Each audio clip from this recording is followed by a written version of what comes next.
একবার চন্দ্রগুপ্ত নদীর তীরে বিষণ্ণভাবে বসেছিলেন, আর চাণক্য তাকে দেখতে পেলেন।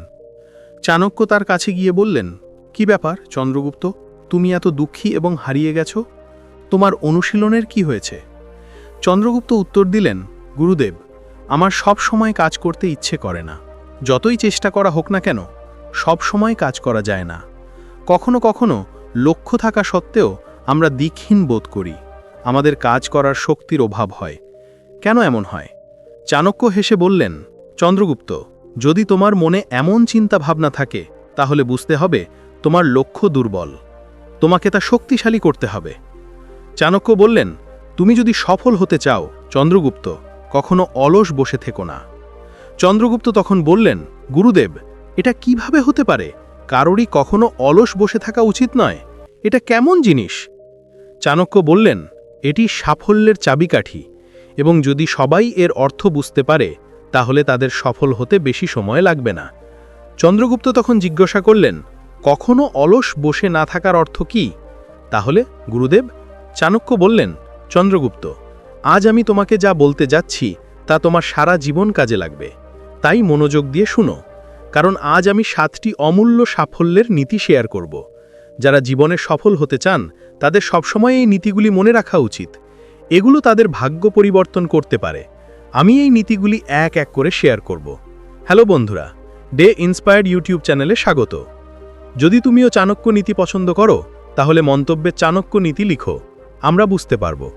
তাহলে আর দেরি না করে ভিডিওটি শুরু করা যাক। তারপর চাণক্য বললেন, চন্দ্রগুপ্ত, আমি তোমাকে সেই 7টি নীতি বলার আগে আমি তোমাকে একটি গল্প বলি। গল্প শেষ হওয়ার পর আমি তোমাকে সব কিছু বলবো। তাই তোমাকে একটু শান্ত থাকতে হবে, কারণ শান্ত থাকার ফল সবসময় মিষ্টি হয়, এবং মনে রাখার জন্য কখনো তাড়াহুড়ো করা উচিত নয়। একটি ছোট্ট গ্রামে রামলাল নামে একজন মালি থাকতেন।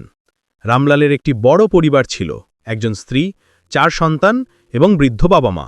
কিন্তু পরিবারটি ভয়াবহ সংকটে ছিল। ঋণ এতটাই বেড়ে গিয়েছিল যে মহাজন প্রতিদিন দরজায় কড়া নাড়তেন। রামলালের একটি ছোট্ট জমি ছিল, যেখানে সে প্রতি বছর ফসল বপন করত, কিন্তু অলসতা ছিল তার সবচেয়ে বড় শত্রু। একটি বসন্ত এসেছিল এবং রামলাল সিদ্ধান্ত নিয়েছিল যে সে এই বছর ভালো ফসল ফলাবে এবং তার ঋণ পরিশোধ করবে। সে বীজ বপন করত, একটু খনন করত, এবং তারপর সিদ্ধান্ত নিত যে প্রকৃতি সবকিছুর যত্ন নেবে। সে বাড়ি ফিরে সোফায় শুয়ে পড়ল। প্রতিদিন মাঠে যাওয়ার কি দরকার ছিল? বৃষ্টি আসত, রোদ জ্বলত, এবং ফসল নিজেরাই জন্মাত। দিন কেটে যেত, সে নিজেকে বলল। প্রতিবেশী মালি প্রতিদিন তার ক্ষেত পরিদর্শন করত, সেচ দিত, সার দিত, এবং পোকামাকড় থেকে রক্ষা করত। কিন্তু রামলাল গ্রামের চত্বরে বসে গল্প করত, চা পান করত এবং গল্প করত। সে বলতো, কঠিন পরিশ্রম করলে কি হয়? যদি তোমার ভাগ্যে থাকে, তাহলে তুমি তা পাবে। সে বলতো, 1 মাস কেটে গেল, 2 মাস কেটে গেল। মাঠে ঘাস গজালো, পোকামাকড় আক্রমণ করল, এবং গাছপালা শুকিয়ে যেতে লাগল। রামলাল মাঝে মাঝে মাঠের দিকে তাকাতো, কিন্তু সে ভাবত, আমি আগামীকাল যাব, আজ আমি ক্লান্ত। অবশেষে ফসল কাটার সময় এসে গেল। রামলাল মাঠে পৌঁছে হতবাক হয়ে গেল। যেখানে প্রচুর ফসল হওয়ার কথা ছিল, সেখানে শুকনো ডালপালা এবং নষ্ট গাছপালা ছিল। সে কিছু শস্য পেয়েছিল, কিন্তু এত কম যে বাজারে বিক্রি করার মতোও ছিল না। ঋণ আরও বেড়ে গেল, পরিবার ক্ষুধার্ত হয়ে পড়ল, এবং রামলাল অনুশোচনা করতে লাগল। যদি আমি সময় মতো জল দিতাম এবং সার দিতাম, তাহলে আজ আমার শস্য ভাণ্ডার পূর্ণ হতো, আমার সন্তানরা খুশি হতো, আমার ঋণ শোধ হয়ে যেত। কিন্তু অলসতা সব কিছু নষ্ট করে দিয়েছে। চাণক্য তখন বললেন, এখন আমি তোমাকে সাফল্যের 7টি রহস্য বলতে যাচ্ছি, তাই মনোযোগ দিয়ে শুনো। জীবনে সফল হতে চাইলে তোমাকে সর্বদা এই বিষয়গুলো বিবেচনা করতে হবে। প্রথম নীতি হল নিজের ওপর মনোযোগ দেওয়া, অন্যদের ওপর নয়। চাণক্য তার বক্তব্যকে আরও জোর দিয়ে বলেন, যে ব্যক্তি অন্যদের সম্পর্কে খুব বেশি চিন্তা করে, সে তার মনকে গোলকধাঁধায় ফেলে দেয়। সে ভাবছে, কেন সেই ব্যক্তি আমার চেয়ে এগিয়ে? সে এটা কিভাবে করল? আমি কেন তার ধারণাটি ভাবিনি? এই চিন্তাগুলো তোমার মনকে ক্লান্ত করে তোলে। তোমার মন কখনোই শান্তিতে থাকে না, এবং যখন শান্তিতে থাকে না, তখন তুমি তোমার লক্ষ্যের ওপর পুরোপুরি মনোনিবেশ করতে পারো না। এই ক্লান্তি তোমাকে দুর্বল করে, বিভ্রান্ত করে, এবং শেষ পর্যন্ত তোমাকে পথভ্রষ্ট করে। চাণক্য চন্দ্রগুপ্তের কাঁধে হাত রেখে বললেন, হে চন্দ্রগুপ্ত, যদি তুমি সত্যিই সফল হতে চাও তাহলে অন্যদের জীবন নিয়ে কম চিন্তা করার সংকল্প করো। কে কি করছে, কে কি বলছে, কে কোথায় পৌঁছেছে, এসব ছেড়ে দাও। এটা তোমার কাছে গুরুত্বপূর্ণ নয়। তোমার লক্ষ্য, তোমার কাজ এবং তোমার অগ্রগতি গুরুত্বপূর্ণ। যখন তুমি নিজের ওপর, তোমার কাজের উন্নতিতে মনোনিবেশ করো, তখন তুমি দেখতে পাবে তোমার মন শান্ত হয়ে গেছে, তোমার শক্তি বৃদ্ধি পায় এবং তুমি তোমার লক্ষ্যের দিকে দ্রুত এগিয়ে যাও। চাণক্য একটি গভীর পর্যবেক্ষণ করেছিলেন। যে ব্যক্তি অন্যের জীবনে কম জড়িত হয়, সে তার নিজের জীবনে আরও স্পষ্টতা খুঁজে পায়। স্পষ্টতা হলো সেই চাবিকাঠি যা তোমাকে তোমার লক্ষ্যের দিকে নিয়ে যায়। যখন তোমার মন অন্যদের চিন্তা থেকে মুক্ত থাকে, যখন তুমি কেবল তোমার কাজ এবং তোমার অগ্রগতির ওপর মনোনিবেশ করো, তখন প্রতিটি পদক্ষেপ তোমাকে তোমার লক্ষ্যের কাছাকাছি নিয়ে যায়। মনে রেখো, চন্দ্রগুপ্ত, জীবন হলো একটি যুদ্ধক্ষেত্র। এই যুদ্ধে তোমার সবচেয়ে বড় শত্রু হলো তোমার বিক্ষিপ্ত মন। যখন তুমি অন্যের জীবনে জড়িয়ে পড়ো, তখন তুমি তোমার মনকে দুর্বল করে দাও। কিন্তু যখন তুমি নিজের ওপর, তোমার কাজের ওপর মনোনিবেশ করো, তখন তুমি তোমার মনকে একটি শক্তিশালী অস্ত্রে পরিণত করো। এই অস্ত্র দিয়ে তুমি যে কোনো যুদ্ধে জয়ী হতে পারো, তুমি যে কোনো লক্ষ্য অর্জন করতে পারো। আসুন জপ করি, একটি স্পষ্ট এবং দৃঢ় লক্ষ্য নির্ধারণ করি। সফলতার পথে হাঁটতে হলে তোমার প্রথমে একটি স্পষ্ট এবং সুনির্দিষ্ট লক্ষ্য থাকতে হবে। এই লক্ষ্য হলো তোমার জীবনের বাতিঘর, যা তোমাকে সঠিক পথে পরিচালিত করে। লক্ষ্য ছাড়া জীবন হলো সমুদ্রে ভেসে থাকা নৌকার মতো, কখনোই জানে না কোন তীরে আঘাত করবে। এই কারণেই তুমি কি অর্জন করতে চাও, কোথায় পৌঁছাতে চাও এবং সেই লক্ষ্য তোমার কাছে কতটা গুরুত্বপূর্ণ তা বোঝা খুবই গুরুত্বপূর্ণ। এটা গুরুত্বপূর্ণ, এটা শুধু একটা ধারণা নয়, বরং একটা গভীর অঙ্গীকার যা তোমার প্রতিটি পদক্ষেপকে পরিচালিত করে। লক্ষ্য হলো রাতের বেলা দেখা স্বপ্ন নয়, এটা এমন একটা দৃষ্টিভঙ্গি যা প্রতিটি জাগ্রত মুহূর্তকে অর্থপূর্ণ করে তোলে। যখন তুমি তোমার লক্ষ্য স্পষ্টভাবে সংজ্ঞায়িত করো, তখন এটি তোমার মন ও হৃদয়কে একটি কেন্দ্রবিন্দুতে পরিণত করে। এটা জিজ্ঞাসা করা গুরুত্বপূর্ণ, আমি কি চাই, এটা আমার কাছে কেন গুরুত্বপূর্ণ, আমি এর জন্য কতটা সময় এবং শক্তি উৎসর্গ করতে পারি। এই প্রশ্নের উত্তর দেওয়া কেবল তোমার লক্ষ্যকেই স্পষ্ট করে না, বরং এটিকে তোমার আত্মার অংশ করে তোলে। জীবনের সবচেয়ে বড় ভুল হলো একসাথে অনেক দিকে দৌড়ানোর চেষ্টা করা। আজ আমরা মনে করি আমাদের সবকিছু করতে হবে, আমাদের এটা দরকার, আগামীকাল একটা নতুন ধারণা আসবে, আর পরশু আমরা অন্য কিছুর পিছনে ছুটব। এই বিক্ষেপ আমাদের কোথাও নিয়ে যাবে না। মহাত্মা গান্ধী বলেছিলেন, বিচলিত হয়েও না, বলো না এটা হতে পারে না, এটা হবে না। এটি একটি গভীর শিক্ষা।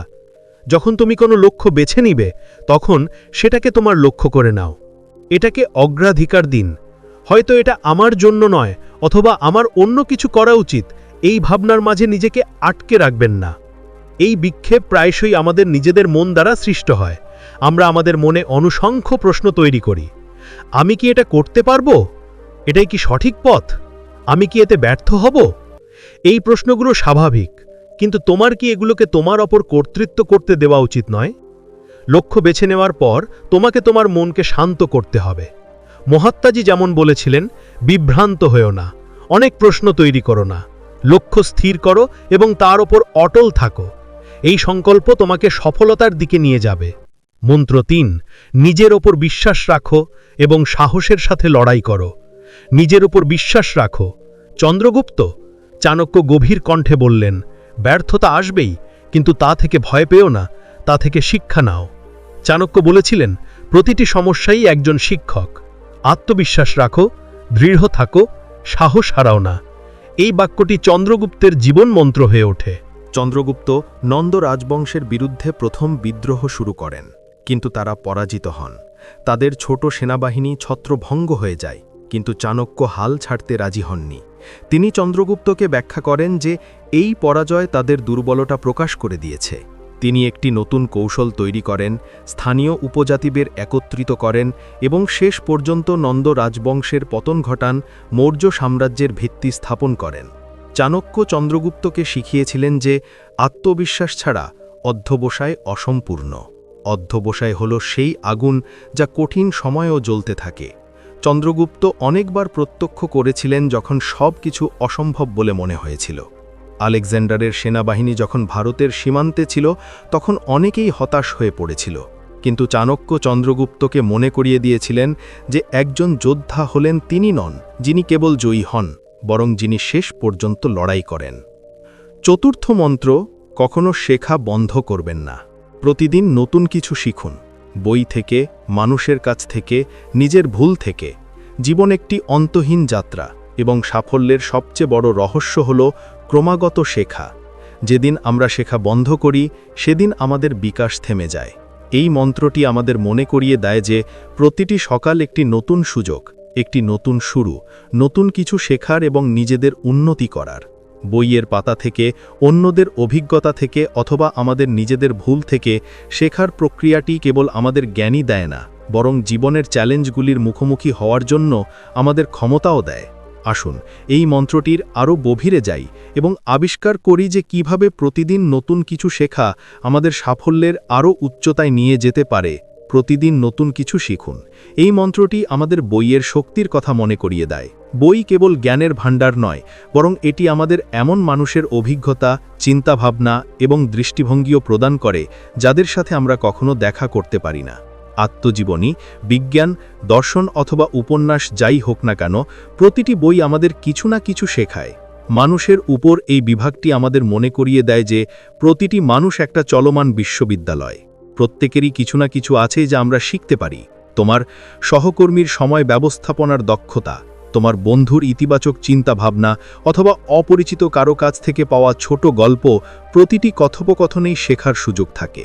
সাফল্যের পরবর্তী চাবিকাঠি হল পঞ্চম মন্ত্র, শৃঙ্খলা এবং কঠোর পরিশ্রম। শৃঙ্খলা হলো সেই দড়ি যা তোমাকে তোমার লক্ষ্যে টেনে নিয়ে যায়। এই উক্তিটি কেবল কিছু শব্দের সমষ্টি নয়, বরং জীবনের প্রতিটি ক্ষেত্রে সাফল্যের ভিত্তি স্থাপন করে এমন একটি সত্য।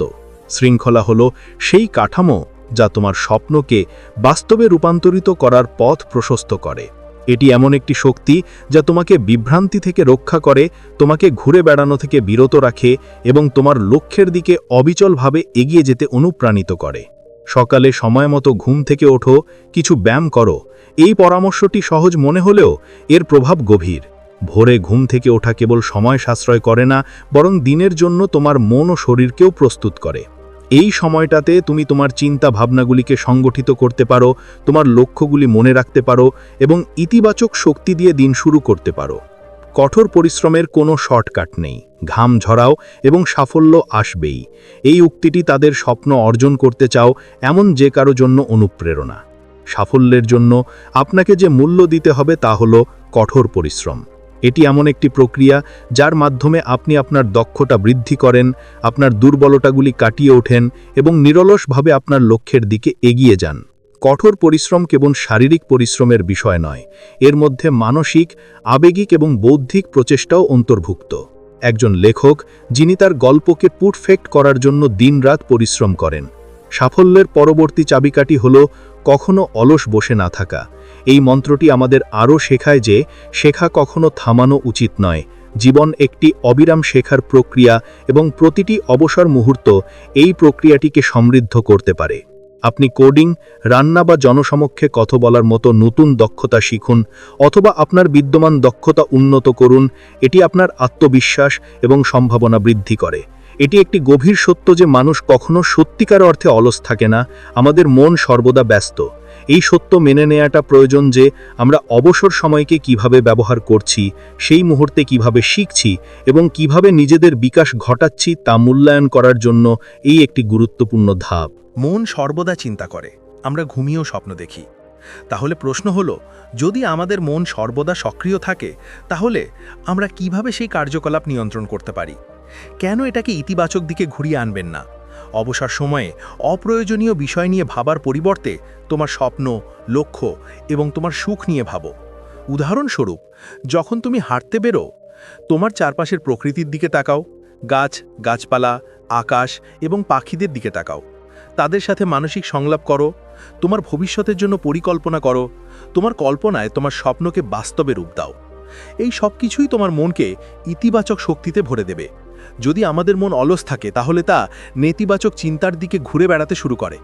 উদ্বেগ, চাপ এবং অপ্রয়োজনীয় ভয় আমাদের মনে শিকড় গড়ে তুলতে শুরু করে। উদাহরণস্বরূপ, যদি তুমি কোনো কাজে ব্যর্থ হও এবং অলস বসে বারবার তা বিশ্লেষণ করো,